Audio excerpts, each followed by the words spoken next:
en commençant par Loche et par Anne-Françoise Hector, donc, qui fait partie des experts de l'État, donc comme...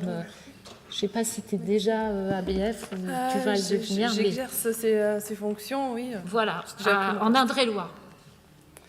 Bonjour à tous.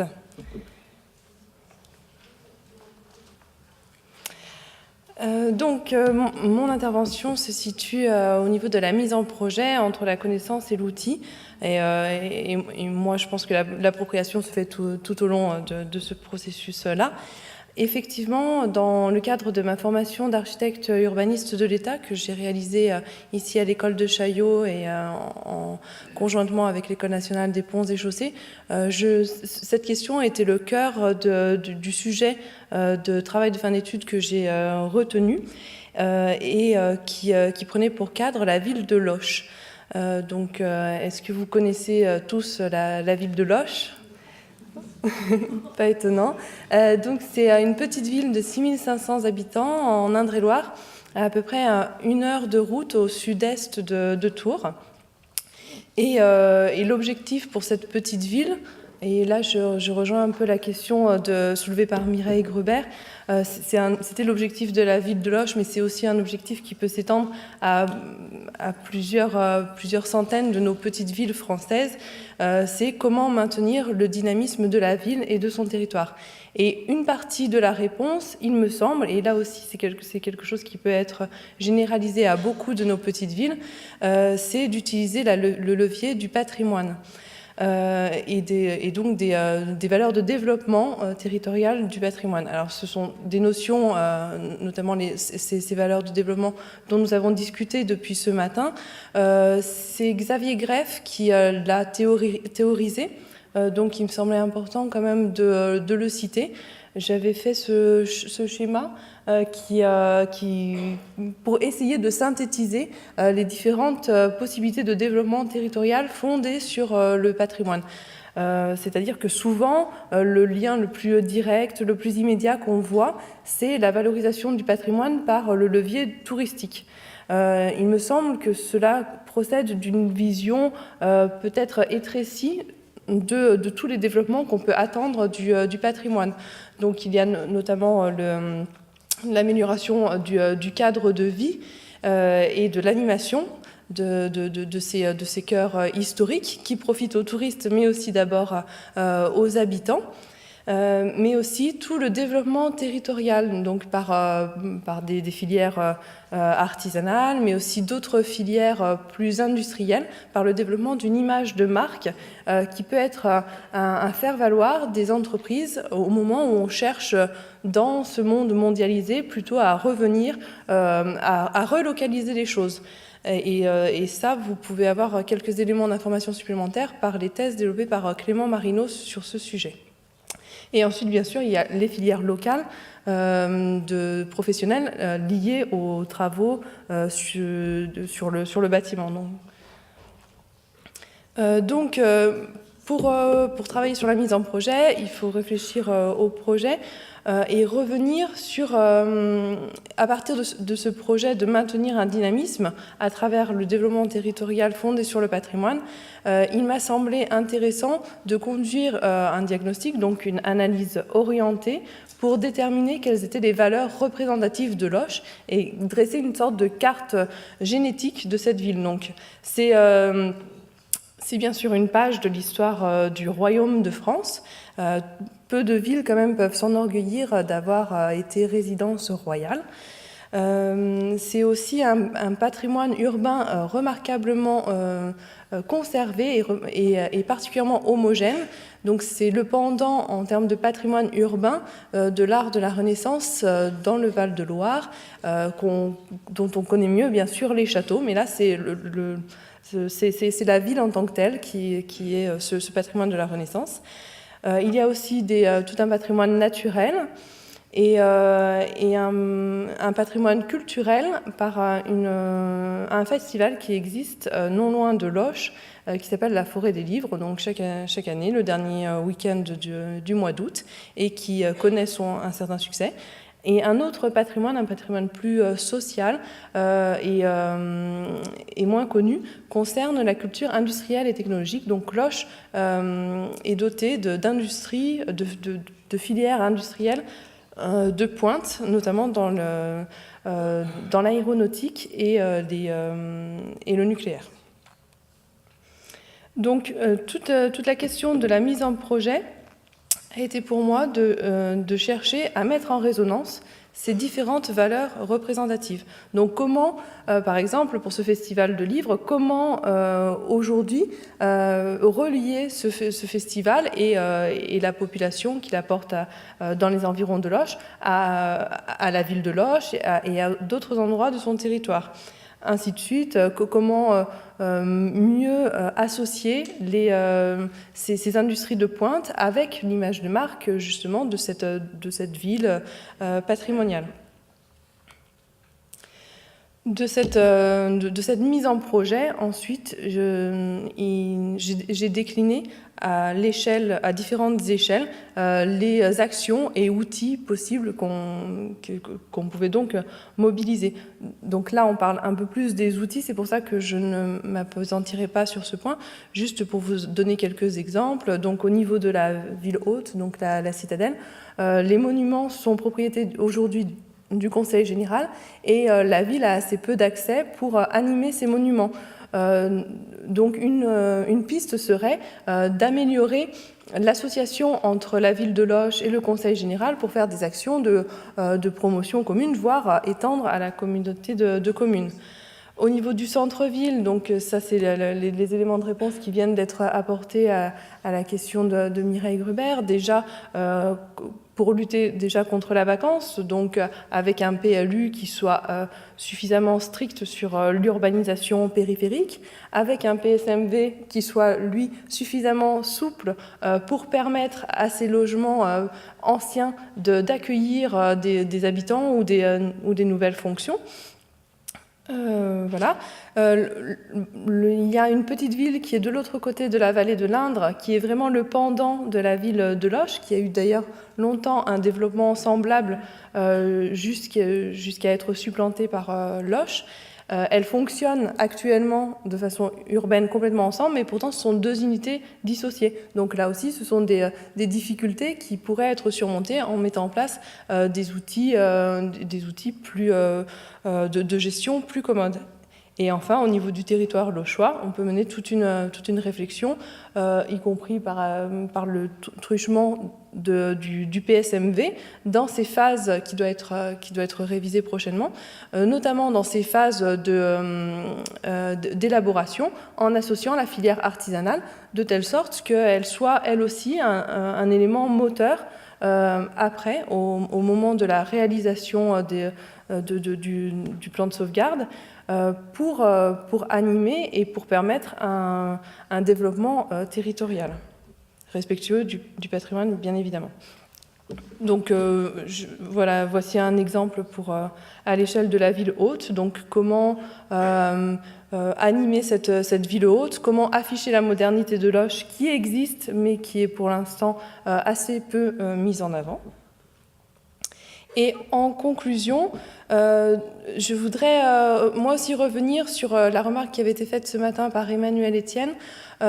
Souvent, on croit qu'on a trouvé le bon outil, on a dépensé beaucoup d'argent, d'énergie pour tous se mettre d'accord, et on est content d'avoir un outil performant, mais le travail n'est pas fini. C'est à ce moment-là, surtout, qu'il démarre, et c'est un point qui ne doit pas être négligé. C'est un peu comme pour un monument historique ou pour un bâtiment, ou même pour un bâtiment quelconque.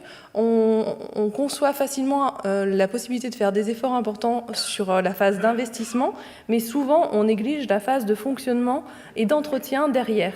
C'est un peu la même chose avec ces outils. Il faut être là, il faut pouvoir les appliquer, et il faut pouvoir les appliquer de façon éclairée. Il y a besoin encore à ce moment-là, surtout à ce moment-là, de compétences. Alors ici, il y a beaucoup de représentants d'agences d'urbanisme, ça c'est très bien, mais c'est surtout pour les grandes villes. Mais pour ces petites villes, c'est nécessaire aussi, notamment avec l'aide d'architectes conseils qui viennent assister ces petites villes. Certains outils propose un package comme les villes et pays d'art et d'histoire où l'architecte conseil doit avoir certaines permanences pour marcher avec cet outil. Ça devrait être, à mon sens, quelque chose de beaucoup plus généralisé. Voilà, je vous remercie de votre attention.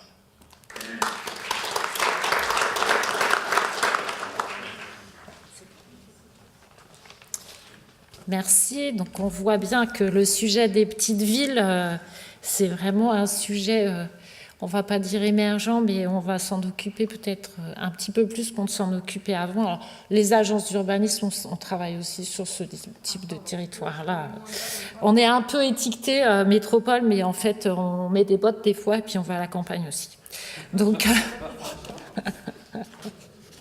Non, puis bon, c'est intéressant, ces territoires-là, et c'est très compliqué, en fait. Donc, c'est toujours très intéressant quand c'est très compliqué. Donc là, nous allons passer à un cadre un peu plus métropolitain en allant à Marseille pour un petit peu compléter les propos de ce matin du directeur de l'agence et rentrer un petit peu plus dans la technicité de la prise en compte en fait de la diversité patrimoniale d'un territoire pour alimenter le projet d'urbanisme. Je pense que finalement, dans les exemples précédents, et là aussi, on voit aussi que finalement, quelquefois, c'est l'outil qui déclenche la démarche patrimoniale. C'est que ça arrivait logiquement à la fin, mais quelquefois, c'est aussi le déclencheur. Et par contre, toute la démarche permet d'alimenter le document de planification, en l'occurrence. Donc, je passe la parole à Christophe Trinquier. Bonjour à toutes et bonjour à tous. Donc, on va sortir. En fait, nous aussi, on peut faire du terrain, on va l'accompagner aussi. Mais là, voilà, je vais vous parler bien sûr, d'une agglomération plus importante. Donc d'abord, je vais être amené à montrer pas mal d'images. Je m'en excuse par avance par rapport à mes prédécesseurs qui ont joué le jeu d'avoir un nombre de diapositives limité, mais bon, je rassure aussi, elles passeront assez vite. Mais il me semblait nécessaire de donner un aperçu en fait de l'ampleur d'un projet donc collectif qui a eu pour but de changer le regard sur le patrimoine de la ville de Marseille. Il s'agit de rendre compte d'une grande mobilisation en fait, qui a commencé il y a 5 ans. Et donc, il s'agira aussi plus d'un témoignage sur la prise de conscience collective, l'ambition nouvelle que d'une présentation d'outils véritablement. Alors, pour commencer, il est important quand même de planter le décor de façon un peu schématique, mais rapidement, mais de rappeler que la prise en compte du patrimoine est atypique dans une ville qui a l'honneur d'être l'aînée des villes françaises, paradoxalement. Donc, on compte par exemple, aujourd'hui 88, mais à l'époque donc des premiers travaux qui ont conduit à alimenter le PLU donc avec ce volet patrimoine. On avait 80 monuments historiques seulement sur un territoire de 24 000 hectares. À titre de comparaison, on en a 5 fois plus à Bordeaux, 2 fois plus à Aix-en-Provence, et on a à peu près le même nombre de monuments inscrits ou classés qu'à Arles ou au Puy-en-Velay. À défaut d'un secteur sauvegardé, la protection d'une partie du centre historique a été confiée assez tardivement d'ailleurs dans les années 90-2000 à 4 ZPPAUP, juxtaposés, conçus plus comme des leviers en fait pour entreprendre des campagnes de rénovation urbaine que comme des plans de gestion patrimoniaux traditionnels. À Marseille aussi, les habitudes ont la vie dure. On reconnaît plus volontiers en fait les grands espaces, les lieux de vie emblématiques, vénérés, identitaires, les quartiers, les 111 villages. Et longtemps aussi, les sites classés, donc qu'on peut voir, les sites classés urbains, ont semblé suffisants. La diapo suivante aussi, qui montre donc le parapluie constitué par l'agrégation des 500 mètres des monuments historiques, a semblé aussi, pendant longtemps, donc être une protection ou un outil suffisant. On a tendance aussi à Marseille à oublier, minimiser le patrimoine bâti, local ou de proximité, comme on le disait tout à l'heure, sous prétexte que la ville s'est constamment renouvelée sur elle-même depuis 26 siècles. Ce qu'on pouvait appeler, on l'a évoqué ce matin, le syndrome de la ville palimpseste. L'argument massu, trop souvent entendu à Marseille, est malheureusement inconsciemment intégré par les habitants, par les acteurs. Et à Marseille, il n'y a pas de patrimoine. Et il faut savoir aussi que la construction de l'après-guerre a pu se faire en très grande partie grâce à l'opportunité foncière des Bastides. La périphérie moderne s'est formée en consommant un patrimoine architectural et paysager remarquable qui faisait l'admiration de la marquise de Sévigné lors de ses venues à Marseille. Et la transition, comme mon directeur le disait ce matin, la transition économique difficile a aussi certainement contribué à occulter longtemps la question du patrimoine. Et pourtant, on le voit sur cette diapositive, bon, c'est une sélection de deux édifices, que de bâtiments sont encore éligibles à une protection, à une inscription ou au monument historique à minima. À gauche, vous avez l'église des Chartreux, qui est le témoignage de la grande Chartreuse de Marseille. On ignore qu'on avait un immense ténement occupé à l'est de Marseille par la grande Chartreuse. Et vous avez à droite le hall de Gaston Castel, qui était en fait le hall où on se préparait à prendre le bus pour aller à l'aéroport de Marignane, et on déposait les bagages. Il y avait tout un système en fait de pause et pour faire attendre donc les passagers dans un hall magnifique qui a servi de cadre d'exposition donc organisé par la Gamme il y a quelques années. Alors, le POS de 2000 a cherché quand même déjà à protéger, mais il l'a fait de façon, on va dire, un peu timide, en tout cas sélective. La priorité a été donnée à l'époque donc à la périphérie et aux Bastides. Sur les 270 éléments qui étaient protégés par le POS, c'était 243 Bastides. Et simplement 11 éléments bâtis et bénéficiaient d'un niveau de protection élevé. Et ce niveau de protection élevé, c'était la phrase « le permis de construire peut être refusé si ». C'était pas forcément ce qu'on pouvait attendre, et c'est ce qu'on verra tout à l'heure, donc le PLU a modifié. Or, depuis une quinzaine d'années, on ressent l'attente de plus en plus forte de la population, au travers notamment le succès des journées du patrimoine, des promenades urbaines dans les quartiers ouvriers, et la population en quête de repères. Les opérateurs aussi sont sollicités, chargés d'une mission délicate, réinvestir la ville héritée avec une économie de moyens, avec souvent le risque d'atteindre rapidement un seuil d'irréversibilité. Les collectivités comprennent aussi tout l'intérêt de renforcer l'attractivité économique et touristique du centre de la métropole, avec une ambition de rayonnement à l'échelle européenne. Alors, je vais aborder l'engagement des collectivités qui se sont donc engagées dans un projet pour changer le regard et la façon d'intervenir. Le PLU de Marseille s'est vu confier un rôle de facilitateur, à la fois pour transmettre de façon correcte un héritage bâti aux générations futures, mais aussi faire évoluer la ville d'une façon plus sensible et plus maîtrisée. L'ambition a été portée par les deux collectivités, la communauté urbaine compétente en matière de PLU et la ville de Marseille, qui avait une délégation pour le volet technique. Et la réalisation des outils réglementaires a été confiée à la Gamme, donc les enquêtes, la saisie, la rédaction réglementaire. Sur la base des propositions de la Gamme, c'est-à-dire une action plus volontariste et un travail de pédagogie pour améliorer l'acceptation, le PADD a énoncé le rôle fondamental du patrimoine architectural, urbain et paysager à Marseille dans la conception des projets, ce qui n'est pas rien, ce qui est très nouveau pour nous. En matière de règlement, cela s'est traduit par un retour à des principes initiaux qui avaient fait l'objet de dispositions dérogatoires au fil du temps, en matière de toiture, d'alignement, de continuité, de hauteur. Désormais, dans la plupart des grandes villes, c'est quelque chose de très normal, mais pour nous, c'est nouveau. Un simple repérage entraîne la protection. Tous les éléments et les ensembles bénéficient désormais du même niveau de protection, sans distinction, l'obligation de permis de démolir. L'article L123.1.7 et pas 1.5.7, parce que nous ne sommes pas grenélisés, étant activé, l'écriture des dispositions générales et des règles a été plus détaillée et inspirée notamment par les règlements des 4 ZPPUP. L'article qui traite de l'aspect extérieur dans les secteurs centraux et les noyaux villageois reconnus pour leurs caractéristiques patrimoniales a été étoffé, notamment l'intégration soignée des nouveaux ouvrages techniques, l'interdiction des terrasses dites tropéziennes, c'est-à-dire l'ouverture, le percement de la toiture pour aménager des terrasses. Le terrain d'assiette des Bastides aussi est désormais mieux pris en compte pour préserver l'intégrité paysagère. Un inventaire de type ZPPUP a été donc fait par la Gamme, nourri par les relevés de services de l'inventaire de la DRAC, mais aussi grâce à un repérage minutieux sur le terrain qui a permis de produire 880 fiches qui décrivent, expliquent les choix, apportent éventuellement des prescriptions et des recommandations particulières. C'est une avancée de poids, et on peut dire au moins parce que ce classeur qui est annexé au règlement est volumineux. Le PLU de Marseille contribue à mettre en lumière donc, le patrimoine de proximité. Donc désormais, les collectivités protègent environ 1000 éléments bâtis supplémentaires, et on va le voir aussi, des tissus. Donc avec les diapositives qui vont suivre, je ne représente pas l'Office de tourisme de Marseille, je vais simplement évoquer le plus rapidement possible, le plus clairement possible, la très grande diversité du patrimoine local de Marseille.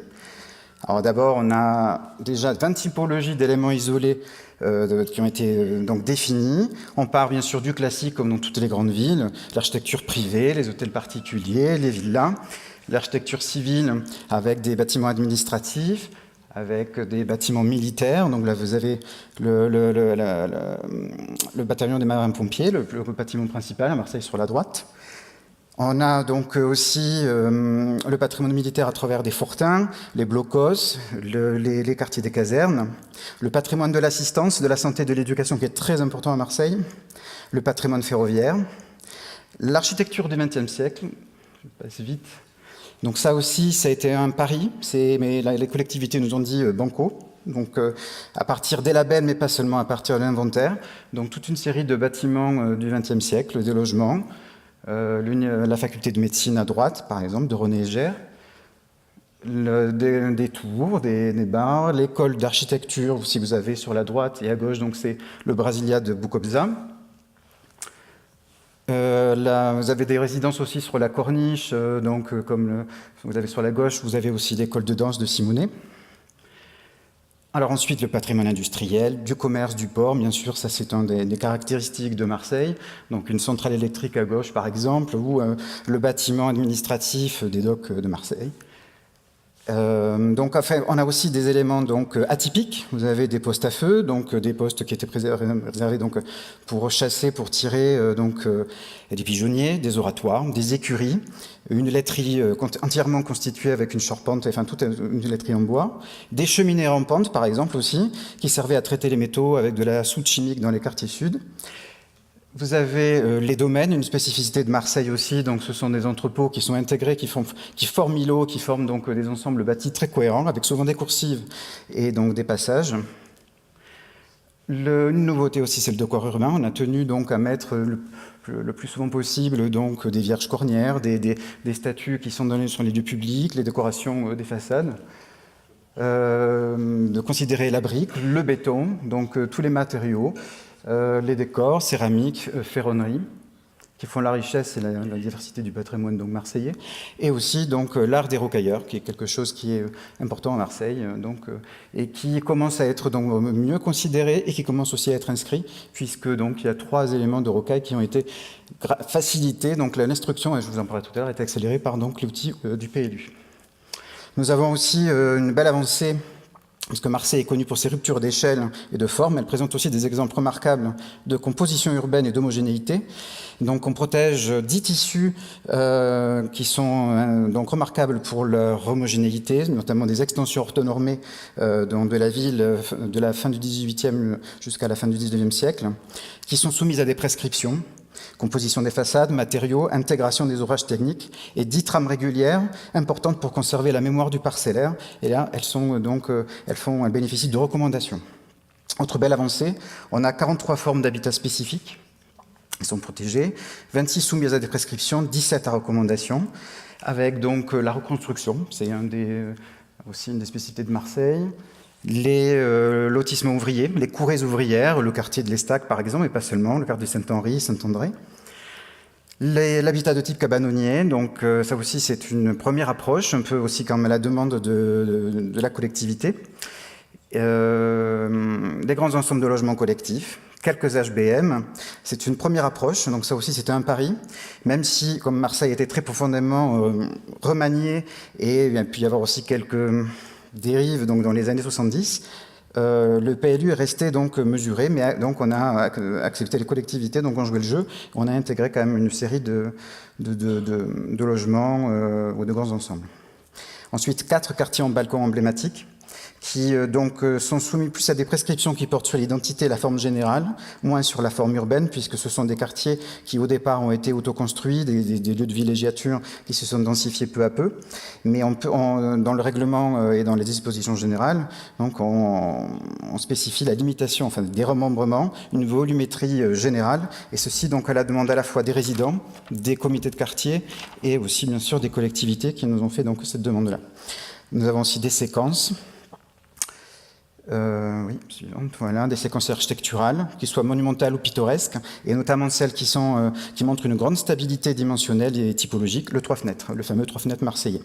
Et bien sûr, l'un des grands emblèmes de Marseille, le canal de dérivation des eaux de la Durance. Un total de 1425 éléments et ensembles. Ces patrimoines méconnus, oubliés et parfois dépréciés même, n'étaient pas pris en compte dans la réflexion sur la ville ni dans les opérations d'aménagement. Alors rapidement, je vais faire quelques premiers retours d'expérience, même si on n'a pas beaucoup de recul. Ça fait donc 5 ans que cette ambition et cette traduction s'opère depuis le PLU de 2013. Il y a déjà deux modifications, on travaille sur la 3e modification. La sensibilisation des élus, c'est déjà beaucoup. Ensuite, il y a la reconnaissance d'une avancée majeure par les professionnels du patrimoine. On a tissé des liens aussi beaucoup plus solides avec le STAP. Et donc, on travaille ensemble. C'est ce que je vais aborder après. Mais quelques exemples d'avancées, c'est que les travaux du PLU ont permis d'accélérer l'instruction pour l'inscription de certains monuments historiques, des villas, par exemple la gare de l'Estac aussi, qui n'était pas donc inscrite. Ce que je n'ai pas dit tout à l'heure, c'est que par exemple Notre-Dame de la Garde, la Bourse, le Palais du Pharaon ne sont pas inscrits au monument historique, ni classés ni inscrits. Donc sous prétexte qu'on est dans un site classé ou que c'est traité donc par un autre plan de gestion. La révélation aussi, la suspension et la démolition de certains bâtiments, certaines infrastructures de la SNCF, notamment une rotonde métallique, qui est le dernier témoignage avec celle d'Avignon, donc en France. Un patrimoine davantage intégré dans la réflexion aussi des projets. La Société publique d'aménagement donc de Marseille, qui plus volontiers désormais donc intègre cette thématique dans les projets, dans les orientations d'aménagement et dans notre projet de pluie, donc aussi dans les OAP. Autre bilan important pour nous, c'est le suivi du PLU dans le cadre de l'instruction des permis de construire.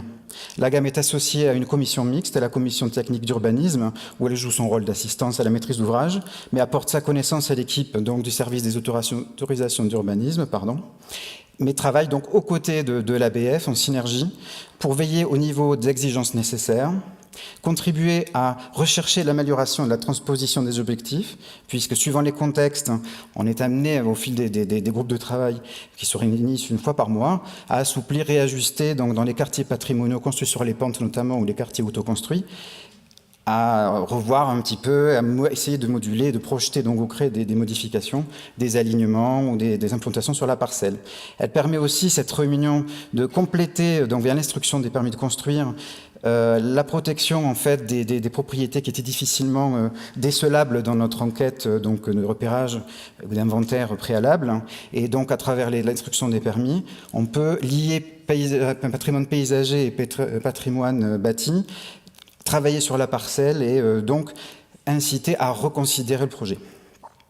Désormais, les principaux enjeux pour les collectivités, c'est de créer des réflexes de transversalité entre les services et avec les partenaires, mais aussi de définir une méthodologie dans le cadre des concours. Inviter un historien, un spécialiste du patrimoine, doit devenir un automatisme et d'élargir la dynamique à l'ensemble des communes de l'agglomération marseillaise via le projet de pluie en cours d'élaboration. Alors, là, rapidement, c'est juste pour évoquer le projet d'AVAP, c'est pour juste dire que en fait, les hypothèses et les travaux qui nourrissent donc, le bureau d'études à l'heure actuelle donc, se nourrissent largement des travaux de la gamme, de ces hypothèses aussi donc, pour constituer un périmètre élargi, plus harmonieux, avec des continuités et surtout une masse critique. Et via les comités techniques où la gamme est associée, donc l'élaboration donc, de ce document. Ce document qui, je suis la dernière phrase, c'est donc un secteur de projet qui est vaste et complexe, mais qui vient en fait se superposer à une accumulation, une superposition de projets sur le centre-ville, où l'acceptation et l'appropriation des habitants sont essentielles. Dans ce nouveau dispositif, doit être pensé comme un projet global, et la gamme est sollicitée pour aider à articuler les différents projets. Puisqu'à Marseille, on est quand même sur un territoire assez atypique, puisqu'il y a aussi donc un contexte social, on va dire, un contexte économique qu'il faut en tenir compte. Et dernière diapositive, c'est juste pour dire que la gamme aussi apporte son expérience aux collectivités en matière de communication, de pédagogie, outre ses parutions sur la thématique, la contribution aux Journées du patrimoine, une exposition aussi récente, Le cœur d'une ville, urbanisme et patrimoine à Marseille, où l'agence, aux côtés de la ville et du musée d'histoire, a contribué à sensibiliser les esprits dans le cadre de la première enquête, de la première réunion publique de la VAP, donc avec des supports pédagogiques. Voilà. Je suis désolé, j'ai beaucoup de choses à dire, mais c'est donc contraint. Voilà.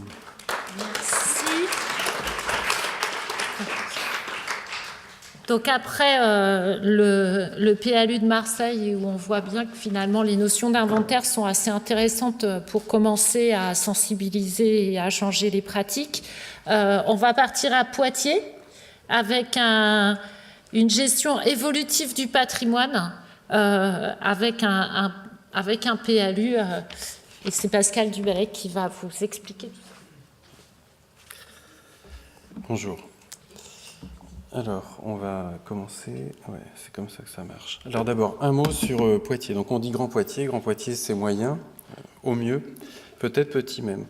Avec une aire urbaine de 250 000 habitants, une agglomération de 140, mais surtout c'est une ville étudiante, puisque sur les 90 000 habitants de Poitiers, il y en a 25 000 qui sont étudiants, et ça change beaucoup de choses, le marché de l'habitat, la façon dont on se déplace, etc. etc. Et puis une agglomération qui s'étend, qui passe sur d'un périmètre relativement compact autour de la ville-centre, peut-être un peu trop, à un périmètre qui s'étend un peu de façon aléatoire. Enfin, ça ne doit pas être politiquement aléatoire, mais comme ça paraît à peine cohérent. Voilà. Néanmoins, ça pose plein de questions sur les outils de gestion, leur évolution, la façon dont on va le faire, et puis l'ingénierie qu'il faudrait mettre en place pour le faire. J'y reviendrai à la fin. Donc, le territoire de Poitiers, c'est un plateau calcaire percé de vallées, avec au nord des plaines plutôt céréalières, où il ne se passe pas grand-chose, c'est le grand vide, et au sud, un territoire beaucoup plus vallonné de bocage. Dans ces vallées, on trouve pas mal de lieux de patrimoine bâti, et à l'intérieur donc d'une anse de la rivière principale qui s'appelle le Clin, on trouve le centre-ville de Poitiers, qui est sur un promontoire, et qui est entièrement couvert par un secteur sauvegardé, par un plan de sauvegarde et de mise en valeur, comme on va le voir tout à l'heure.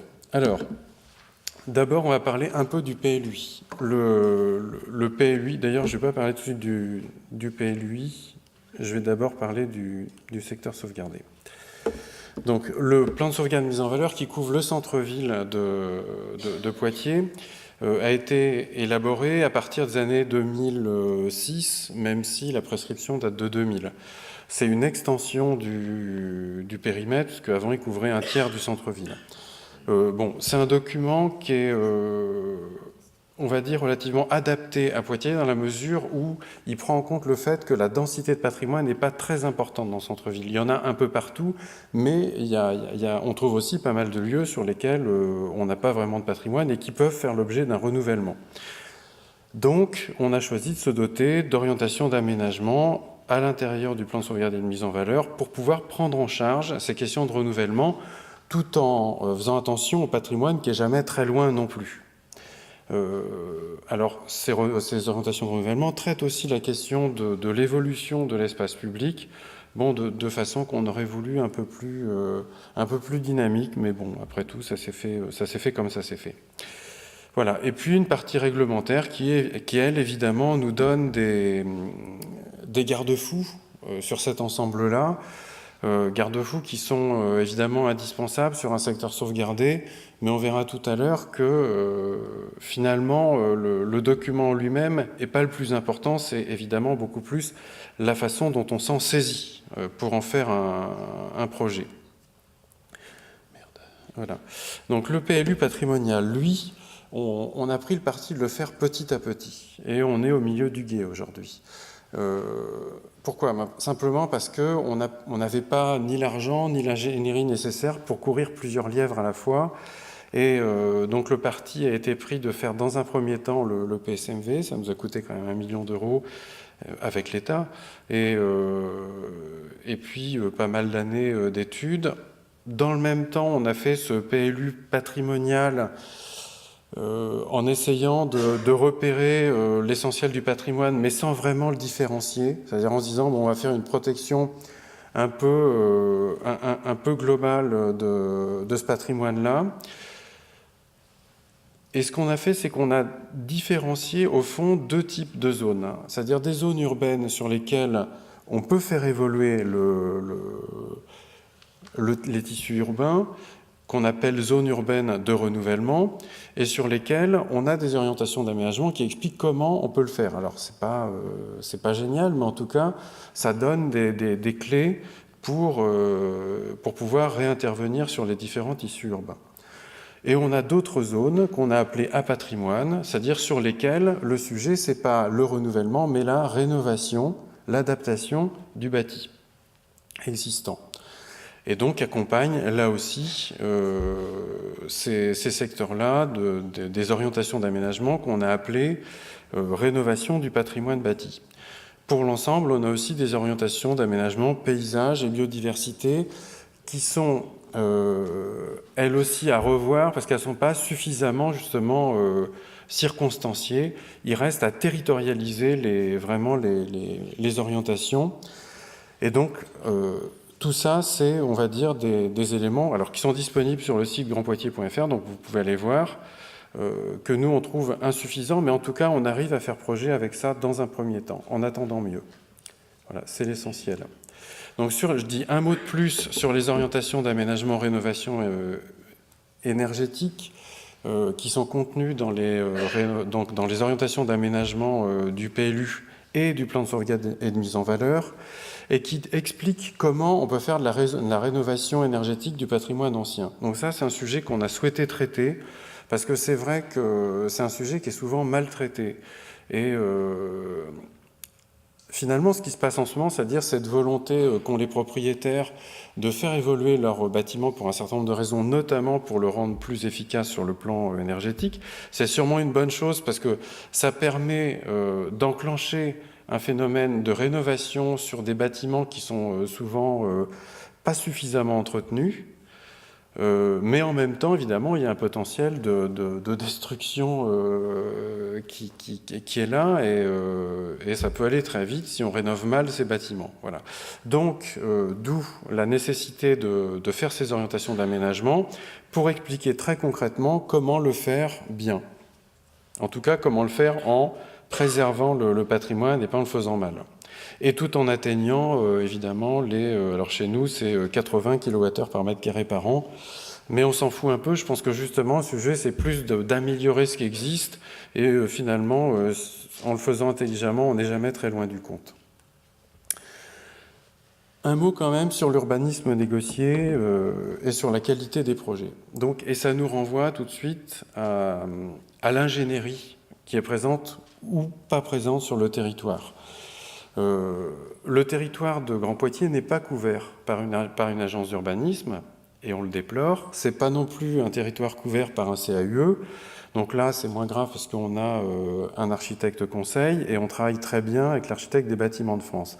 Mais néanmoins, cette absence d'agence d'urbanisme est quand même préjudiciable à la fois à une profondeur de la recherche qui n'existe pas dans un certain nombre de domaines chez nous, et en même temps, c'est préjudiciable en termes de qualité et de pérennité des outils d'observation du territoire, dans tous les domaines, pour le patrimoine, mais pour le reste aussi. Et donc, on bricole en permanence. Sur un territoire sans agence, on bricole. Bon, donc j'espère qu'un jour, on sera couvert par une agence. On y travaille activement. En tout cas, on a des équipes de suivi des projets, constituées, pour ce qui concerne le patrimoine, d'un chargé de mission patrimoine qu'on a débauché du ministère de la Culture, qui a été formé ici. Mais bon, il a fallu débaucher quelqu'un, c'est dommage qu'on ne puisse pas, au sein des collectivités, accéder à l'école qui se situe juste à côté et former les agents des collectivités. Et donc chaque projet sur le territoire, que ce soit dans le secteur sauvegardé ou en dehors, fait l'objet d'un examen préalable à tout dépôt de permis de construire. Et en général, tout projet qui est déposé sans qu'on l'ait vu avant est refusé, parce que bon, c'est bien rare qu'un promoteur ait l'idée de faire un projet qui nous convienne ou qui respecte le PLU tel qu'il est écrit. Donc, s'il n'y a pas de négociation en amont, il n'y en a pas non plus pendant le permis, on le refuse et après on négocie s'ils persistent, s'ils ont l'intention de persister dans un projet. Donc je dis ça, c'est important parce que la négociation, ça prend un peu de temps et plus on tombe sur des interlocuteurs qui sont en situation de réagir, c'est-à-dire plus on a un promoteur qui a mis de l'argent dans un architecte, et plus ça se passe bien et vite. Voilà. Donc après, ça dépend d'eux aussi. Voilà, donc je crois que je ne vais pas en dire plus.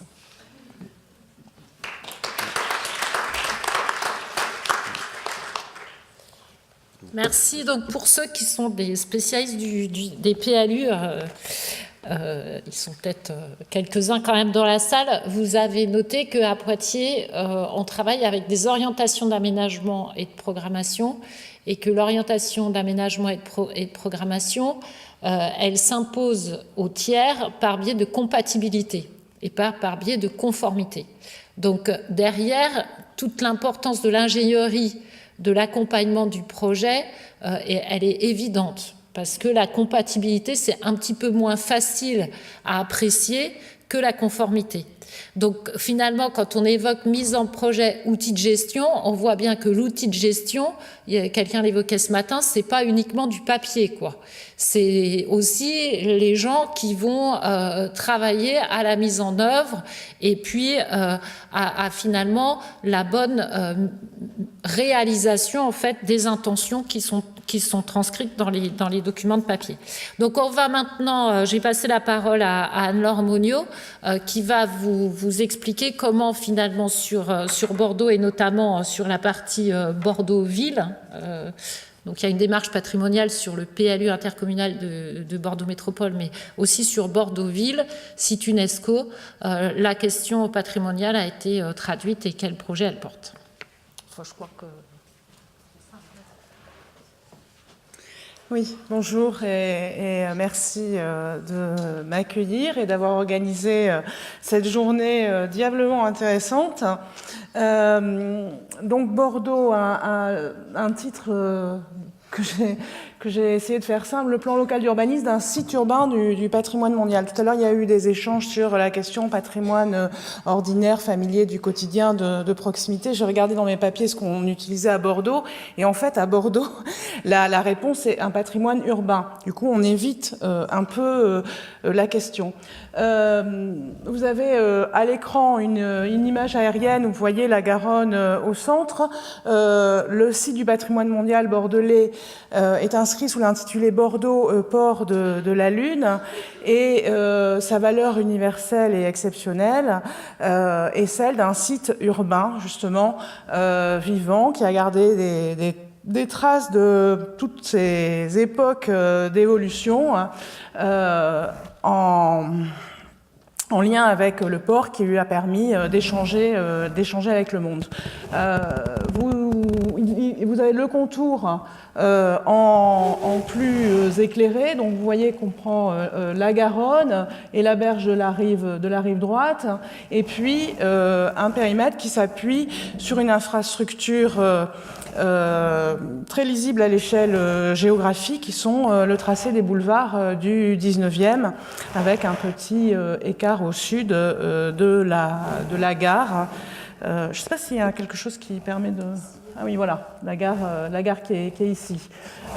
Et puis, tout autour, le tracé de la zone tampon sur un principe qui s'apparente à celui des abords, une espèce d'écrin homothétique, qui s'appuie aussi sur des infrastructures lisibles à l'échelle géographique, la petite ceinture de chemin de fer et la ligne de crête des coteaux en vis-à-vis de la ville ancienne. Sur cette carte, vous avez également ce dont je vais plus parler, qui concerne donc le PLU comme outil de gestion de ce patrimoine urbain. C'est le contour en blanc de ce qu'on a appelé dès 2004, au moment où une mission de recensement du paysage architectural et urbain a été lancée, la ville de Pierre, et dont on verra des images tout à l'heure, mais qui, vous devez le savoir déjà, est composé essentiellement de maisons en pierre de taille, alignées le long de rues, issues essentiellement de spéculation immobilière au XIXe siècle, et qui représente en fait le mode de vie préféré des Bordelais.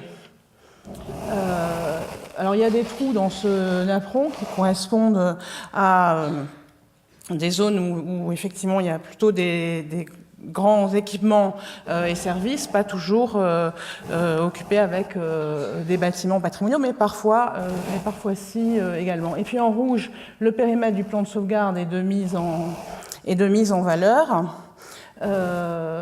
Donc ce qu'on voit tout de suite, c'est qu'il y a deux logiques de périmètre qui sont distinctes, celle du patrimoine mondial dont j'ai parlé, sur des grandes structures géographiques lisibles à l'échelle de la cartographie, et puis une autre limite qui est beaucoup plus proche de la réalité concrète du terrain et qui a été dessinée un peu comme dans le cas de Poitiers, dans un premier temps dans le PLU déjà intercommunal de 2006. L'analyse de la morphologie urbaine à l'échelle des grandes zones avait permis de dégager un vaste ensemble urbain qui était identifié comme ayant un patrimoine à préserver. Et ça s'était traduit dans le règlement par un zonage étoilé et un ensemble de prescriptions qui venaient se rajouter aux prescriptions normales des différentes zones dont il était composé. Je ne sais pas comment on passe la suivante. Voilà. Donc, cette planche est issue des premiers documents devant alimenter le rapport de présentation du plan local d'urbanisme, donc à visée de préservation, de mise en valeur de ce patrimoine urbain. Donc, qu'est-ce que ça veut dire? Ça veut dire que, quelle que soit la valeur intrinsèque des objets architecturaux, on n'est pas en train d'essayer de préserver une collection d'objets, mais bien un système urbain avec des architectures, mais aussi des types d'implantation, des pleins, des vides, des relations à la rue, des relations au jardin, des cœurs d'îlots. Donc, vous voyez alors, on s'est amusé à analyser le tissu urbain en faisant le découpage de tous les îlots, en les classant par taille, par famille, etc. Et pour essayer de faire passer ce message qui n'était pas si simple à expliquer, parce que derrière, il a pour conséquence qu'on va aussi s'intéresser pas seulement à ce qui a un intérêt patrimonial, mais à ce qui n'en a pas, et on va dire dans les dispositions réglementaires ce qu'on a le droit de faire à côté du patrimoine. Donc le préserver, c'est pas seulement le conserver dans une forme d'intégrité, c'est aussi faire attention à ce qui va l'accompagner, être en mitoyenneté. Donc, en haut, vous avez un petit schéma que peut-être certains connaissent déjà, que j'avais fait pour montrer quel était le résultat d'une règle qui était générique, qui s'appliquait de la même façon à l'échelle de grandes zones pour un îlot qui était fin ou un îlot qui était épais. Si on cherchait à préserver les cœurs d'îlots et rendre inconstructibles au-delà d'une certaine épaisseur depuis la voie, on se rend compte que on n'est pas très efficace. Le choix a donc été fait d'avoir, sur la base d'un inventaire très précis, réalisé depuis l'espace public, avec une base de données géoréférencée, un règlement qui était en partie dessiné à l'échelle 1/1000, c'est-à-dire 1 centimètre représente 10 mètres, et chacun peut voir sa parcelle sur le plan. Sur ce plan, on va trouver l'identification des constructions qui ont un intérêt, avec un tiret rouge à l'avant de la construction, les séquences urbaines qui représentent certaines caractéristiques d'unité, pas forcément d'homogénéité, mais ça peut être aussi des séquences contrastées, mais il y a une unité qui se dessine, donc on doit considérer l'ensemble au moment de faire un projet sur une des parties. On y trouve également les espaces libres qui ont un intérêt et que l'on va vouloir préserver, qui resteront inconstructibles. Et on y trouve du coup les bandes constructibles adaptées à la morphologie des tissus. Ça nous permet par exemple de reporter, enfin de conserver ici les jardins qui ont un intérêt, de reporter la constructibilité à l'arrière. Ici, on voit sur la photo aérienne un cœur d'îlot qui était occupé par des hangars qui n'ont pas d'intérêt, mais du coup de remettre de la constructibilité sur ces cœurs d'îlot. Bon, en résumé, on se retrouve avec une règle adaptée à chaque îlot qui dessine une forme de projet pour l'îlot, un projet théorique, qui est aussi un élément qui va justifier de l'intérêt patrimonial de ce qui est protégé. Voilà. Alors, même chose avec les hauteurs. Sont les alignements des chopes bordelaises, des maisons en rez-de-chaussée sur rue qui cachent parfois sur l'arrière 1, 2, voire 3 niveaux avec le jeu de la topographie. Ouais, pardon. Et qui sont dans des quartiers où on va par ailleurs trouver des immeubles beaucoup plus hauts. On voit bien qu'une règle générale avec une hauteur asymétre, elle est inefficace dans les deux cas. Donc le choix a été fait d'inscrire également dans les pièces graphiques les hauteurs autorisées en fonction du contexte. La plupart du temps sur le mode d'une règle générale avec une identification graphique qui dit entre deux constructions protégées, on construit à la hauteur, entre les deux hauteurs des constructions protégées. Donc ça veut dire qu'il y a un max, c'est la hauteur la plus haute.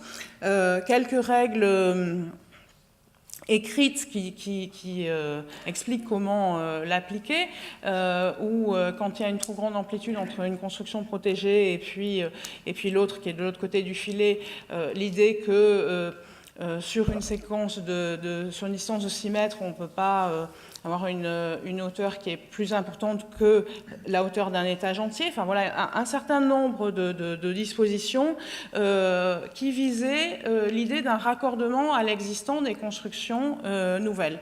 En tout cas, ce qu'il faut retenir, c'est que c'était un PLU qui disait pas on va concilier le patrimoine et le développement urbain, le renouvellement urbain, c'est on fait un outil de gestion du développement urbain qui s'appuie sur l'identification du patrimoine. Voilà, là on est un peu différent du coup du cas de Poitiers. Alors tout ça avec l'idée que chaque architecture, évidemment, il y a des monuments dans ce tissu, et donc ils sont aussi protégés par les dispositions sur les monuments historiques. La plupart du temps, on est sur des architectures qui n'ont pas véritablement d'état d'origine totalement connu ou qui serait pertinent de restituer. Donc on n'est pas sur une protection de chaque élément, les uns additionnés la suite des autres. J'ai mis cet exemple qui donne un peu l'esprit. On a cet immeuble en R+1 qui a été altéré par une baie de garage assez étroite, et les propriétaires viennent nous demander d'en ouvrir une autre un peu plus large pour mettre d'autres voitures. On a plusieurs solutions. On peut leur dire non, c'est pas possible, et du coup on va rester éternellement avec cette baie de garage altérée, et les propriétaires seront pas contents non plus. Ça n'a pas été l'attitude qu'on nous a demandé d'avoir. On nous a demandé d'être dans un esprit de permettre aussi aux gens de monter leur projet dans de bonnes conditions, dans un objectif de qualité architecturale et d'autorisation juridiquement fiable. Du coup, la négociation, elle est là-dessus. C'est-à-dire, vous pouvez modifier ces deux baies de fenêtre en vous inspirant de modèles qui existent dans le répertoire bordelais, mais vous allez restituer la baie qui avait été altérée. Donc voilà, on est sur ce type de négociation. tout ça n'est possible que si on accompagne le projet d'action de communication et d'échange aussi avec les parties prenantes. Alors à travers l'organisation de promenades, on a la première enquête publique lancé ces parcours avec des rendez-vous pour bien regarder la ville de Pierre, c'est-à-dire pour essayer de montrer aux gens qui voulaient bien nous suivre quelles étaient les qualités de ce patrimoine, ses fragilités et du coup introduire les dispositions réglementaires qui ont découlé. Alors, un plutôt bon accueil, même si les élus qui m'avaient passé commande étaient parfois inquiets. Finalement, on se rend compte que les gens qui assistent à ces promenades, ils sont fiers de ce patrimoine qui les concerne eux-mêmes parce qu'ils en sont en grande majorité propriétaires. Mais aussi des documents qui reprennent ces thématiques. Alors, on a une collection de carnets d'une ville en héritage, on a un sur la maison, un sur les toits et terrasses. Alors, j'ai mis aussi l'affiche de l'appel à idées d'Agora 2014 qui était sur le sujet de habiter les toits, avec la proposition, le 4e prix a été une proposition qu'on essaye aujourd'hui de mettre en œuvre avec le groupe Terreal, qui consiste à inventer un pan de toiture, un versant de toiture contemporain qui serait amovible avec un module de terre cuite qui vient s'enfiler sur un tube. Dans cet objectif, finalement, de préserver la vibration du roofscape bordelais et d'éviter les trous générés par les dites tropéziennes. Voilà, je crois que j'ai terminé. Je vous remercie.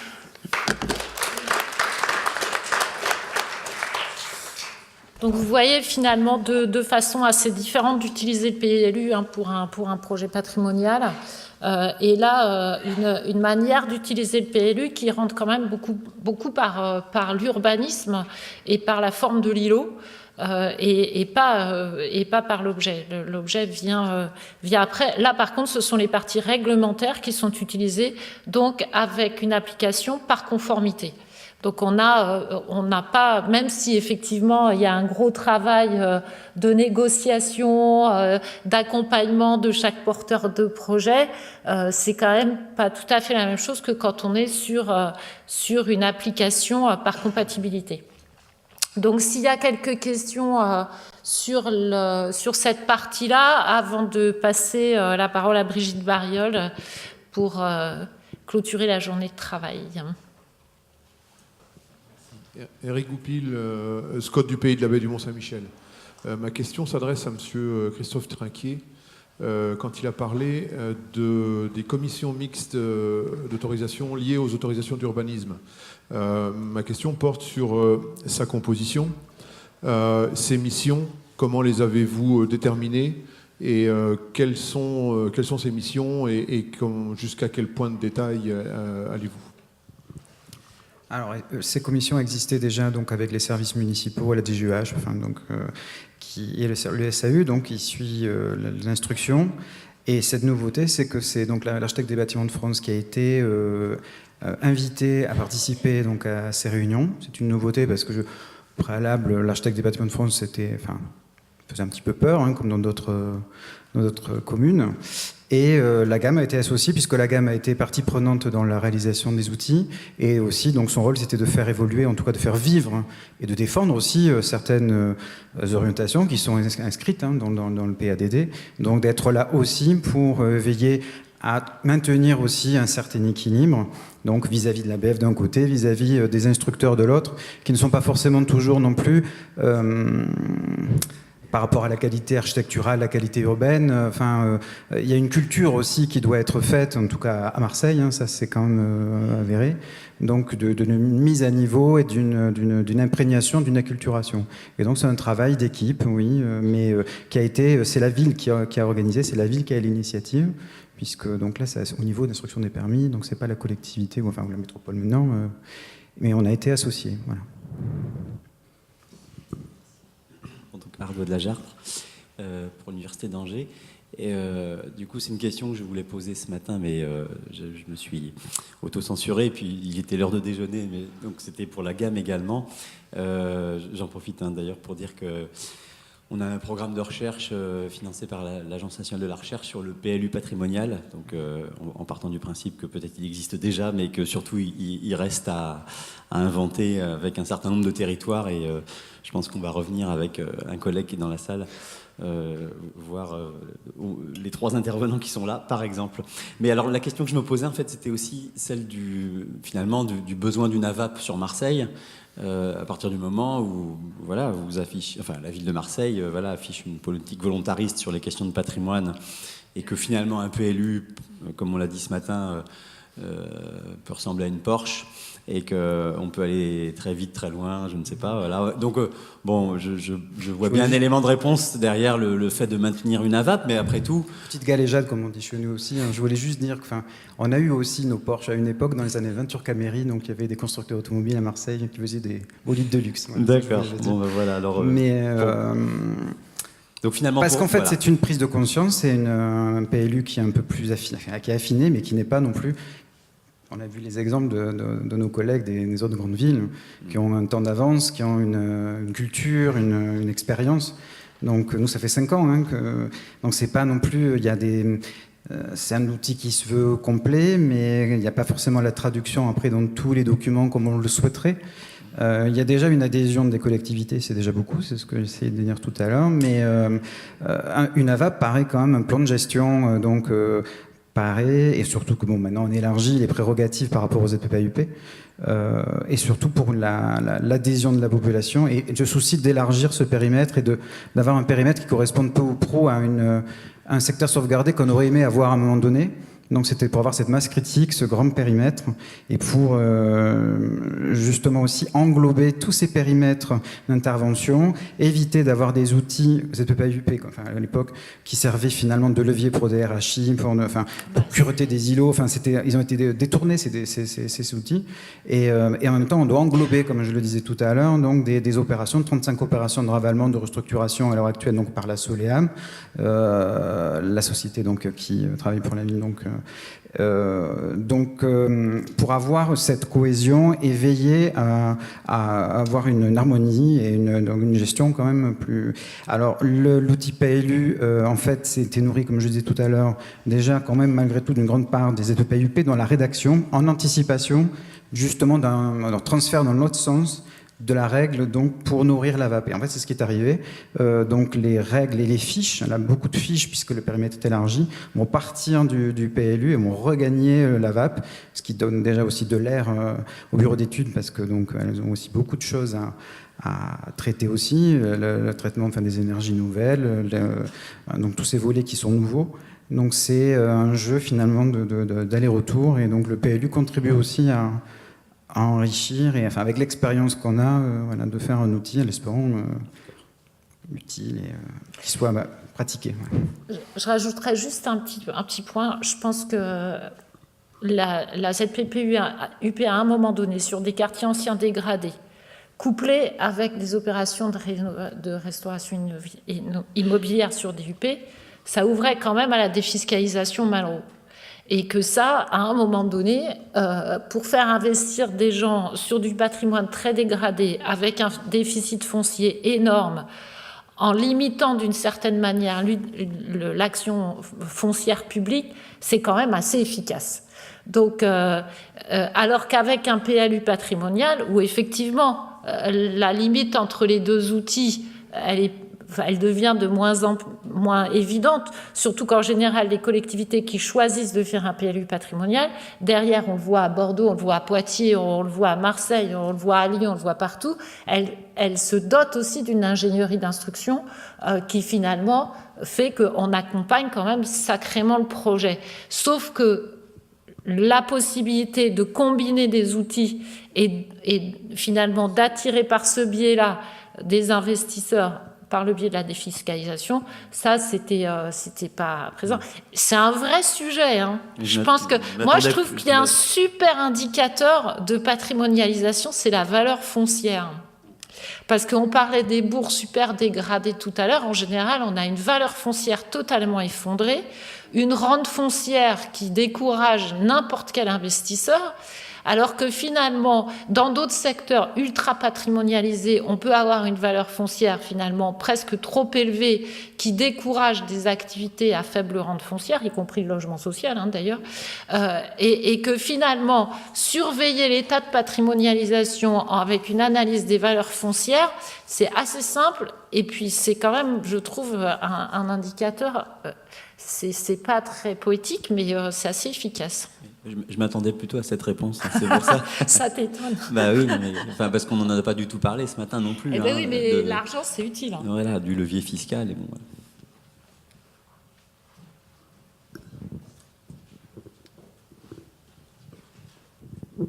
Oui, Catherine Berjal, qui a longtemps suivi les problèmes de sites et de patrimoine mondial. Je voulais juste faire une observation pour vous alerter sur la difficulté qu'on peut avoir, mais parfois plutôt une aide à bien coordonner les valeurs patrimoniales entre elles, entre le local, l'intérêt local et le patrimoine mondial. Parce qu'effectivement, je trouve qu'il y a vraiment autant de politiques à mener pour faire reconnaître la diversité de nos patrimoines, la richesse, que les gens soient fiers et un regard extérieur qui valorise ce qui est parfois considéré comme un non-patrimoine, un non-intérêt. Mais une fois qu'on a fait ça, on est chez nous, et on ne veut pas discuter, et on ne veut pas ouvrir un dialogue sur un regard externe qui peut être beaucoup plus vaste et qui sera considéré comme celui qui ne m'intéresse pas, c'est effectivement vraiment une difficulté qu'on a très très fréquemment, qui peut soulever des montagnes sur le fait que quand c'est mondial, il n'y a pas de portage politique, c'est tellement lointain que tout le monde est d'accord, qu'il y a une fierté, alors là, décuplée. Mais par contre, quand on passe à l'action, il est parfois très très difficile de faire comprendre que le regard externe d'un Chinois ou d'un Russe engage le territoire, engage tout le monde, pour effectivement accepter de partager cela. Et de dire, on ne partage pas tout.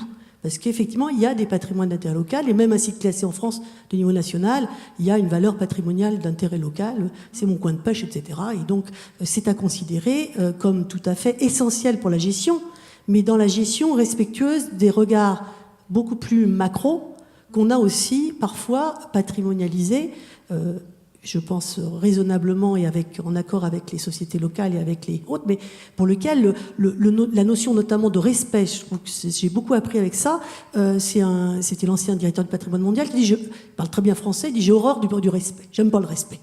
Et je trouve ça tout à fait bizarre, on respecte l'autre, oui, ben, le respecte l'autre, pour lui c'est le communautarisme, c'est j'en ai rien à foutre. Clair, on a de la coexistence pacifique, on ne se tape pas dessus, mais on n'a rien à dire ensemble. Or, au jour de la mondialisation des valeurs, des échanges, je crois qu'il y a aussi cette dimension-là à considérer, de dire oui, on reconnaît les diversités, oui, c'est des richesses, oui, effectivement, ça m'apporte, mais ça m'apporte dans un échange qui, effectivement, doit être considéré et accepté. Parce que, et c'est souvent dans un PLU, on dit, on a tous les outils, enfin, au niveau international, on a tous les outils, c'est formidable en France, on peut tout faire. Et quand on passe à l'acte, on vous explique, on est chez nous. Et donc je ne citerai pas les lieux, ils sont nombreux en France, on est d'abord chez nous. Ici, on peut véritablement se renforcer sur cette, disons, légitimité locale, tout à fait légitime, qui est tout à fait normal aussi, on a effectivement beaucoup de difficultés parfois à faire que le patrimoine, c'est aussi une manière de partage collectif, disons, de valeurs, et qu'on a peut-être des choses à faire ensemble. En tout cas, je voulais vraiment insister là-dessus. C'est l'articulation entre les deux échelles, entre les différentes échelles. Et en même temps, c'est vrai que quand on regarde un site UNESCO type le Val-de-Loire, par exemple, le Val-de-Loire dans son entité, c'est une mosaïque de situations particulières avec des histoires particulières. Et finalement, c'est un territoire symbolique à grande échelle. Et après, comment finalement on articule ça avec des territoires plus petits jusqu'à l'individu, c'est bien tout l'enjeu de la définition des valeurs et de l'appropriation. Enfin, en tout cas, à mon sens. Oui, bonjour, Marion Julliot de l'Association nationale des villes et pays d'art et d'histoire et des villes à secteurs sauvegardés et protégés. Donc déjà, je voulais réagir à la question sur le PLU versus AVAP. Ça a été une des grandes actualités de l'association sur ces 3 dernières années, à savoir les discussions sur la loi relative à la liberté de création, à l'architecture et au patrimoine, de dire qu'on se positionnait pour le maintien des AVAP, puisque le PLUI, on sait aussi qu'il se fait et se défait au gré des mandats électoraux, entre autres. Donc déjà, ce premier point, et ensuite, je voulais saluer l'organisation de cette journée et des sujets qui ont été traités, puisque du coup, c'est aussi notre cœur d'activité que de créer du réseau et des échanges de bonnes pratiques sur ces questions.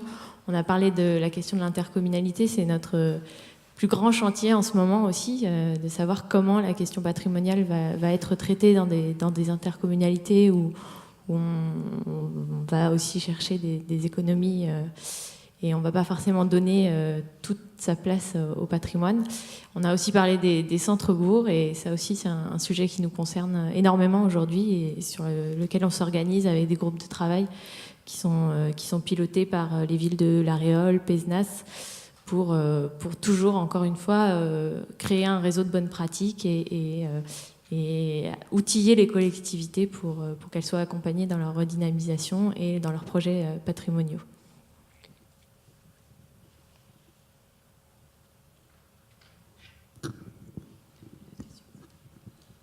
Bonjour, Sylvia Mselem, architecte du patrimoine, ville de Grenoble. J'avais une question à poser par rapport aux fiches que vous avez montrées sur Marseille. J'imagine qu'elles sont donc annexées au PLU. J'imagine que ce sont des fiches qui ne sont pas opposables. Ce sont des fiches de recommandation. Non, pas du tout. Non, elles sont adossées au règlement. D'accord. C'est le tome 3 et le tome 5. Pardon. Vous parlez de matériaux, vous parlez de... donc c'est opposable. Oui, alors les dispositions générales sont déjà développées donc, par tissu, par ensemble, donc comme je vous ai listé tout à l'heure, mais aussi dans les fiches, il y a des prescriptions ou des recommandations, mais c'est souvent quand même des prescriptions complémentaires. Donc qui sont des fois génériques, des fois donc adaptées quand même dans ces fiches à ces éléments, donc parce qu'ils sont spécifiques ou parce qu'il y a des périls, des fragilités ou des contextes urbains qui font que... Mais donc, non, et c'est justement l'ABF, enfin le STAP de façon générale, s'appuie sur ces fiches, justement.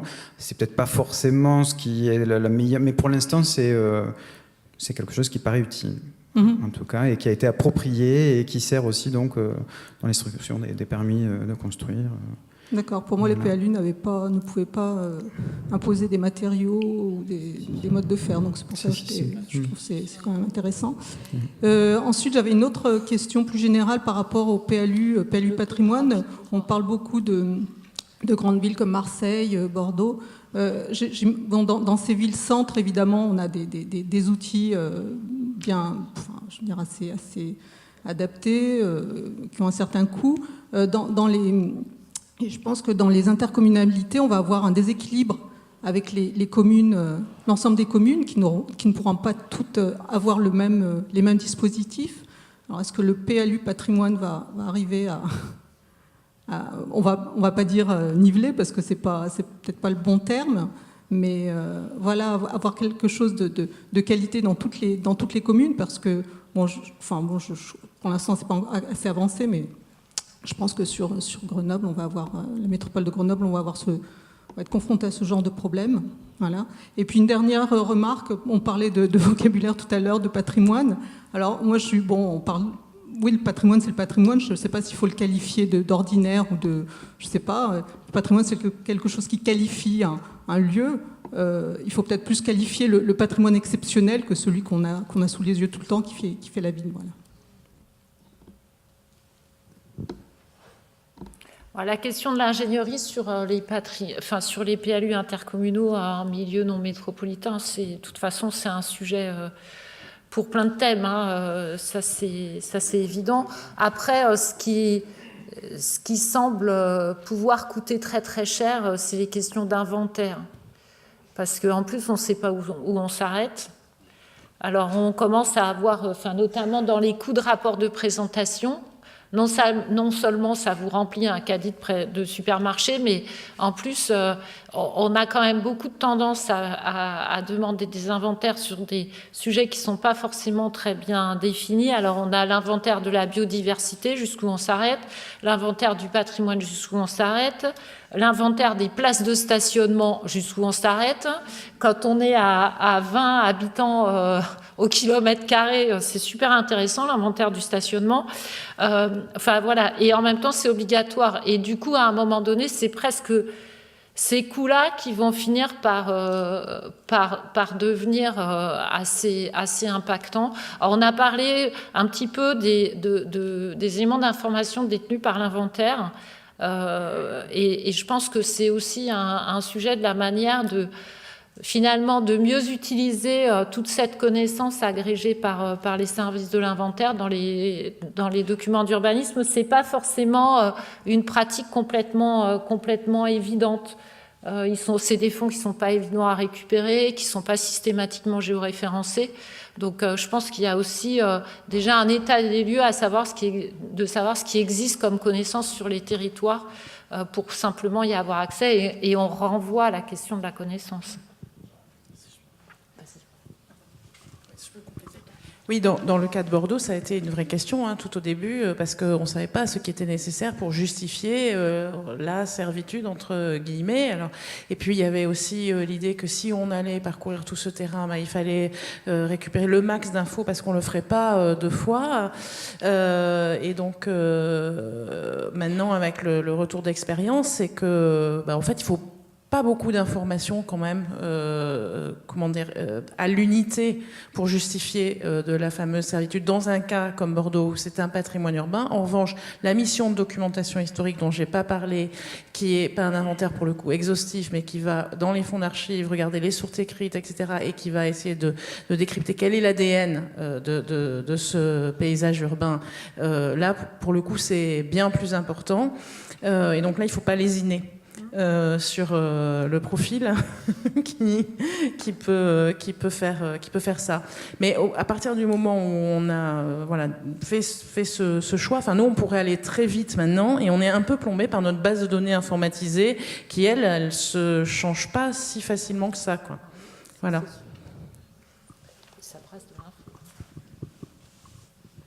Oui, Marie-Hélène Contal, directrice du développement culturel ici. J'aurais une question peut-être à la personne qui a présenté ce matin le dossier sur la métropole de Lyon, mais plus généralement à tous les intervenants. Dans cette journée très nourrissante, il y a beaucoup de choses qui ont été dites qui définissent des pratiques professionnelles innovantes, dans une espèce de dépassement des catégories du patrimoine qu'on connaissait auparavant. Et en particulier donc, ce travail sur la métropole de Lyon qui identifie des tissus, des espaces, des zones, et dans cette présentation, dont on imagine qu'ensuite, on pourrait les gérer autrement, effectivement, par une profession, des professions, je ne sais pas, un mélange de veille, de médiation, d'accompagnement. Où ils sont, ces métiers? Comment vous les imaginez? Où? Qui? Quelle formation? C'est un peu ce que j'évoquais en propos introductif sur la révolution qu'ont connue les musées il y a 20-30 ans, sur la médiation culturelle. Je pense que c'est un vrai métier d'avenir.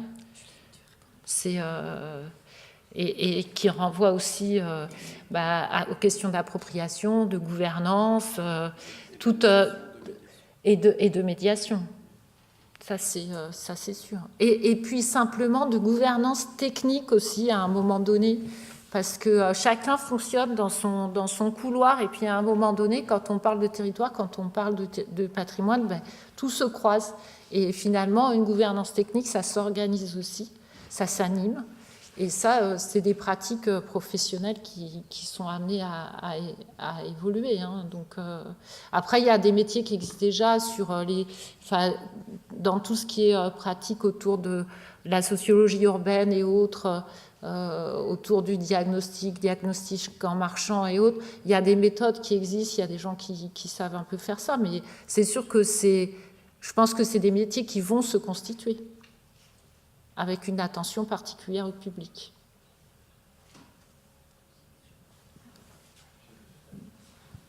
Je me permets de dire que parmi les partenaires que vous pouvez avoir, il y a des universités qui sont susceptibles de construire avec des partenaires professionnels des formations pour des métiers dont vous pensez et dont on peut penser. Voilà.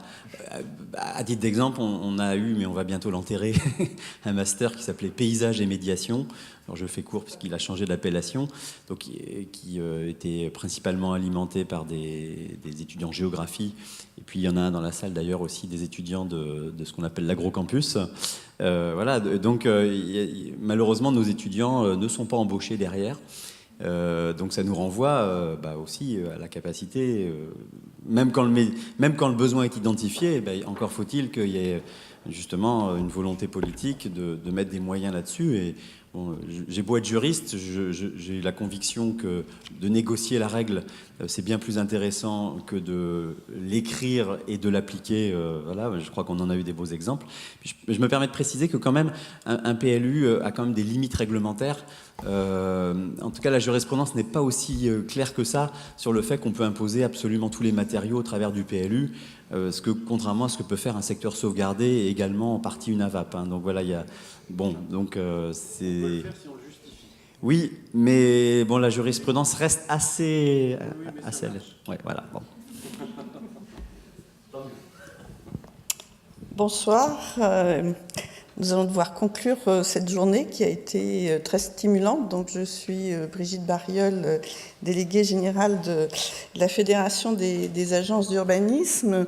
Et je pense qu'il faut remercier tous les organisateurs de cette journée. Alors, notre animateur Arnaud de la Jarte, Céline Langlois qui a beaucoup préparé et qui a animé cet après-midi, Florence Gall-Sorrentino qu'on a moins vue mais qui a été au cœur de la préparation, et puis la Cité de Chaillot, donc Mireille Gruber et Marie-Hélène Contal, puisque c'était une première, ce partenariat entre la Cité Chaillot et la FNO, et nous échangions à midi en nous disant qu'on pourrait sans doute mettre à l'agenda d'autres rendez-vous, donc sur des sujets voisins ou d'autres. Donc, on vous donnera peut-être rendez-vous l'année prochaine à la suite de cette première rencontre, dont je dis tout de suite que vous pourrez retrouver les présentations sur le site de la FNO si vous souhaitez aller plus loin, peut-être aussi sur le site de Internet de la Cité. Alors, quelques réactions très rapidement sur cette journée. J'avais envie de revenir sur 3 points qui ont été évoqués ou qui ont été en filigrane dans la journée. Celui du rôle du patrimoine dans la révolution territoriale qui est en cours. Celui du patrimoine vivant, et puis pour faire écho à ce qu'a dit Catherine Bergéal, la valeur locale et universelle du patrimoine, qui a été très présente cet après-midi. Alors, le patrimoine, comme beaucoup d'autres sujets, s'inscrit vraiment dans une mutation territoriale profonde, avec la métropolisation, la régionalisation, des changements institutionnels quand même majeurs que certains qualifient de tsunami territorial, alors dans notre pays, mais qui, sous d'autres formes, a lieu ailleurs. Donc, on est vraiment dans le changement d'échelle, avec des intercommunalités, notamment, qui deviennent XXL. On l'a bien vu à Poitiers, mais aussi des régions qui changent de périmètre, donc qui vont devoir se réinventer un récit commun, et quelque part on peut penser que le patrimoine peut en être un vecteur et peut y contribuer à ce récit territorial commun, et pour dépasser les limites qui existait. Ce que j'ai aussi perçu très fortement, et qui est aussi une tendance de fond qui ne concerne pas que le patrimoine mais toute la construction des territoires, c'est cette notion de patrimoine vivant et habité, donc la manière d'associer tous les acteurs qui contribuent à sa préparation. Et j'ai bien aimé la phrase de Françoise Gattel qui nous a parlé du génie du lieu qui permet de faire société. Et c'est vrai qu'en France, nous étions depuis longtemps dans une culture d'une approche quand même très monumentale du patrimoine, plus peut-être axée sur le contenant que le contenu. C'est quelque chose qui évolue. Il ne faut pas oublier que dans certaines civilisations, on n'a pas du tout la même approche du patrimoine. Par exemple, les temples du Japon sont reconstruits tous les 100 ans avec un savoir-faire qui est reconnu, où il y a même des hommes qui sont patrimoine vivant. Et on sent qu'on est sur ce chemin. Et que le patrimoine peut servir à ce récit commun à la fois au niveau local, au niveau national et au niveau mondial, comme le rappelait Olivier Poisson ce matin. Et ce récit commun, je suis assez intimement persuadée qu'il est facteur de cohésion sociale. On l'a vu à travers un certain nombre d'exemples aujourd'hui, mais on peut en citer d'autres, notamment la reconnaissance, par exemple, du patrimoine de la reconstruction et de Perret en tant que patrimoine mondial au Havre, qui a été une manière pour la population de se réapproprier ce patrimoine qui n'était pas facile, qui était plutôt lié à la destruction et qui a permis une fierté reconstruite. Je pense aussi, en écho à l'expérience lyonnaise, à tout le travail qui avait été fait sur les utopies réalisées, c'est-à-dire la dimension à la fois d'expérimentation sociale et de bâtiments emblématiques du XXe siècle, dont il y a beaucoup de témoignages en région lyonnaise, de Tony Garnier, de Corbusier, qui isolément ont un intérêt, mais qui, mis en réseau, prenaient un sens nouveau, enfin plus amplifié sur cette dimension à la fois sociale et urbaine. Et je pense que nous sommes tous confrontés à la question de la coproduction du patrimoine avec les individus et les communautés. Alors c'est un sujet que les agences essayent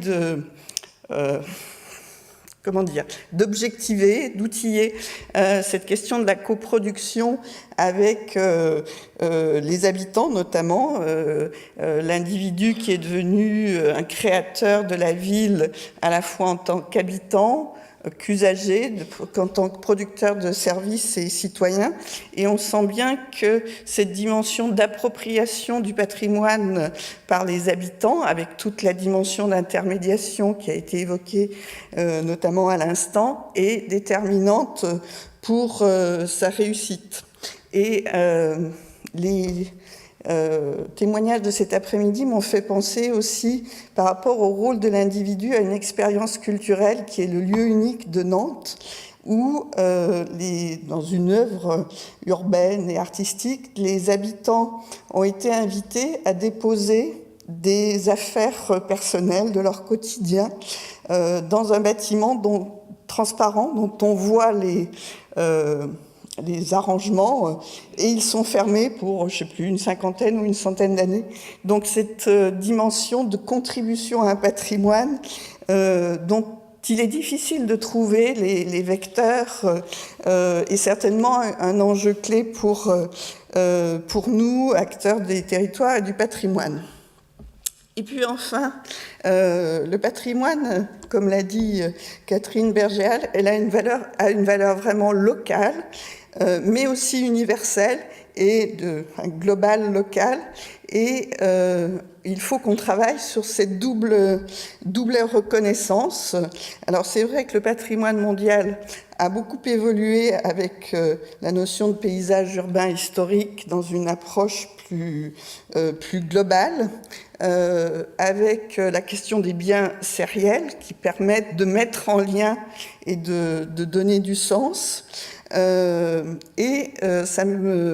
m'interroge sur ce moment qui est aussi la préparation de rendez-vous internationaux importants, notamment la préparation d'Habitat 3, qui est le sommet mondial qui va fixer un agenda urbain pour les 20 ans à venir pour les villes et qui notamment va avoir à répondre aux enjeux d'explosion urbaine dans le sud, comment on donne du sens, comment on fait en sorte que ce développement urbain et territorial soit durable et permette une certaine résilience et le bien-être des individus.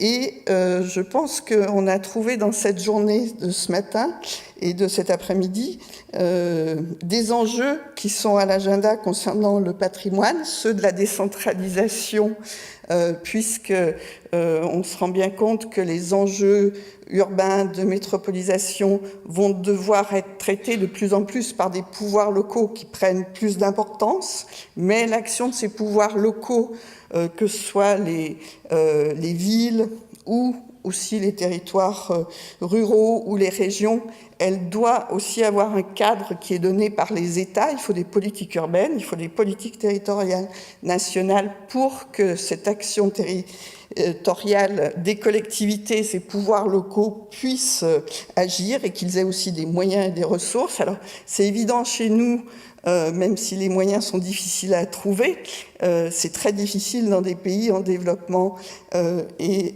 cette question des ressources est très importante.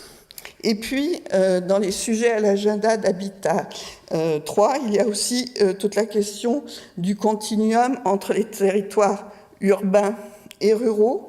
Et quelque part, ces grands territoires, ce projet de patrimoine territorial est une manière de l'aborder. Et puis, dans les questions également à l'agenda, cette question de la participation des habitants, donc il y a un certain nombre d'acteurs qui plaident pour que soit reconnu, donc à Quito, où il va y avoir ce débat sur l'agenda urbain mondial, un droit à la ville, un droit au territoire, donc un droit à avoir accès à un certain nombre de ressources territoriales, un logement, la mobilité, mais aussi la culture. Et puis un droit de participer, de contribuer, d'être acteur et notamment des décisions sur le patrimoine. Et on s'inscrit dans un combat qui est porté par un certain nombre d'entre vous ici, de reconnaissance de la culture comme 4e pilier du développement durable. Et c'est quelque chose qui n'est pas si facile à faire reconnaître, notamment dans une instance intergouvernementale. Et donc, pour terminer, j'avais envie de vous citer juste quelques passages de travaux qui ont été faits, on va dire, dans le cadre parallèle de l'UNESCO à Hangzhou, pour préparer une contribution de l'UNESCO à Habitat 3, donc qui aurait la forme d'une recommandation et qui dit que le patrimoine peut proposer des villes humaines à travers la culture pour améliorer la qualité de vie et permettre d'agir aux personnes sur leur cadre urbain. Le patrimoine permet aussi des économies plus durables qui valorisent les atouts culturels. Et enfin, des villes multiculturelles, ouvertes, solidaires, qui reconnaissent les diversités culturelles. Je pense que le patrimoine, cette journée l'a bien montré, peut être un vecteur pour construire du vivre ensemble.